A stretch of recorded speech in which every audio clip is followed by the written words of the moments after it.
Bonjour et bienvenue. Aujourd'hui, on va décortiquer une expérience proposée par Joe Dispenza. Une expérience de 30 jours, toute simple en apparence, mais qui pourrait bien être la clé pour créer des changements profonds dans sa vie. On va voir ensemble comment cette méthode, très directe, est pensée pour transformer notre réalité. Et c'est la grande question, n'est-ce pas?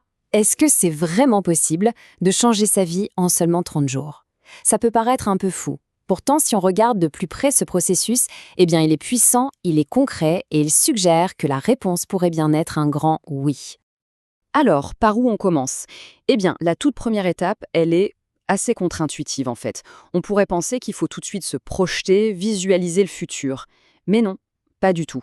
L'idée, c'est d'abord de faire un inventaire, un bilan très franc et très honnête de qui on est maintenant.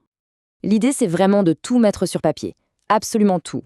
Chaque pensée qui nous bloque, qui nous empêche de voir plus loin. Chaque habitude, même la plus petite, qui nous tire vers le bas. Et même notre façon de parler. Comment on se décrit, comment on parle de ce qui est possible ou non pour nous. En gros, on documente tout ce qui fait cet ancien soi. Celui qui nous garde coincés et qui nous empêche d'avancer.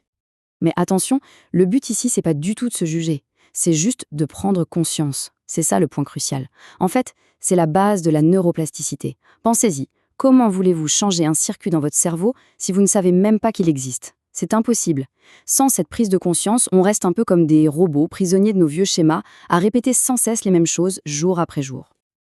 Ok, une fois qu'on a fait ça, qu'on a mis de la lumière sur tout ça, eh bien le travail de déconstruction, il laisse la place à la construction. C'est là que ça devient intéressant. L'étape suivante, c'est de définir, activement, la personne qu'on a envie de devenir.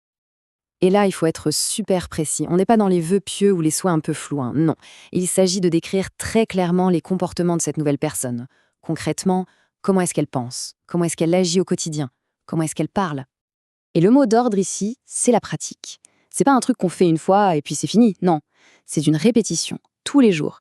C'est un peu comme apprendre un instrument de musique ou un sport. C'est en répétant, encore et encore, qu'on crée de nouvelles connexions dans le cerveau, de nouvelles habitudes.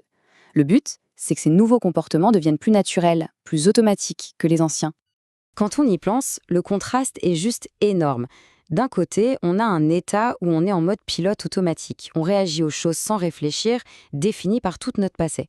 Et de l'autre, on passe à un état où on est conscient, où on choisit, où on construit activement son futur. C'est ça le changement de fond, le vrai changement interne que cette expérience propose. Bon, maintenant, on arrive à la partie la plus importante. Peut-être la plus puissante, et aussi la plus subtile de tout le processus. Je veux parler de l'aspect émotionnel. C'est vraiment là que la magie opère, que la vraie transformation se passe. La question à se poser est donc la suivante. Si cet avenir que l'on désire tant, que ce soit la santé, le succès, plus de liberté, si c'était déjà là, maintenant, qu'est-ce qu'on ressentirait, vraiment? Serait-ce de la joie pure, une immense gratitude, un sentiment de paix, de légèreté? L'idée, c'est d'identifier cette émotion très très précisément. Et ça, c'est vraiment le cœur de la méthode. On ne va pas attendre que le monde extérieur change pour se sentir bien. On fait l'inverse. On ressent l'émotion du futur maintenant. En faisant ça, on envoie littéralement de nouveaux signaux à notre corps. On lui apprend, chimiquement, émotionnellement, à quoi ressemble cette nouvelle réalité. On le conditionne à ce futur, avant même qu'il ne soit là. Alors, concrètement, qu'est-ce qui se passe si on fait ça sérieusement, tous les jours, pendant 30 jours? Eh bien, le résultat qu'on peut attendre de cet engagement, c'est de voir apparaître des preuves tangibles dans sa vie que quelque chose a changé. Donc, pour résumer, le processus est là.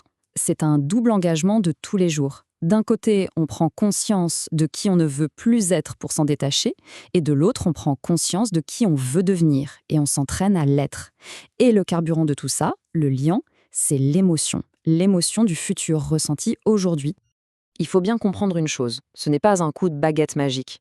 Ça n'arrive pas du jour au lendemain. C'est un processus. La clé, c'est la régularité, la constance. C'est jour après jour que le changement s'installe, s'ancre profondément et commence à se voir à l'extérieur. Et voilà le résultat attendu. Au bout de ces 30 jours de pratique, des preuves concrètes de ce changement intérieur devraient commencer à apparaître dans votre vie. Ça peut être quoi? De nouvelles opportunités qui se présentent, des rencontres que l'on n'attendait pas, ce qu'on appelle des synchronicités. Bref, des signes que votre réalité extérieure commence à s'aligner sur votre réalité intérieure. Finalement, ce que propose cette méthode, c'est une invitation.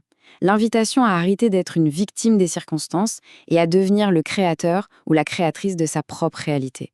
Le mode d'emploi est là, il est clair, il est accessible. La seule question qui reste, c'est qui est-ce qu'on décide d'être?